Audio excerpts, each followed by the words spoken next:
রাত 2টোর সময় উঠে রেডি হয়ে সেদিন ভোর ভোর বেরিয়ে পড়েছিলাম টেরাকোটা মন্দিরের উদ্দেশ্যে। ওই মোটামুটি 6টার আগেই আমরা লোকেশনে পৌঁছে গিয়েছিলাম, কিন্তু গিয়ে শুনলাম যে 9টার আগে সেই গেট ওপেন করা হয় না।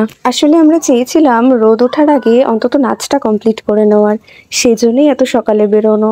তাই 9টা অবধি অপেক্ষা করার মতো রিস্কটা আর আমরা কেউই নিতে পারলাম না। ব্যাস, আর কোনো পথ না পেয়ে শেষমেশ পাঁচিলটাই টপকে নিলাম। ভিডিওটা ভালোভাবে লক্ষ্য করলে হয়তো বুঝতে পারবে যে পাঁচিলটা কিন্তু যথেষ্ট উঁচুই ছিল। শাড়ি পরে এটা পার হওয়া খুব একটা সোজা বিষয় ছিল না, তাও আমি বাইকের উপরে দাঁড়িয়ে সেই পাঁচিলটা টপকেছি। এবারে দেখো, পিছনে একটা দাদা ছিল যে কিনা বাইকটা ধরেছিল, আর আমার মাও ছিল। মা আমার শাড়ি আর চুলটা দেখছিল, ম্যানেজ করছিল আর কি।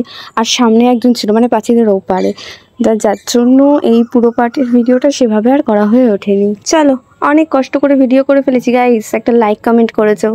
আর হ্যাঁ, নতুন ভিডিও কিন্তু আমার চ্যানেলে খুব তাড়াতাড়ি আসছে, তো সাথে থেকো, পাশে থেকো, আর এভাবেই সাপোর্ট করে যেও।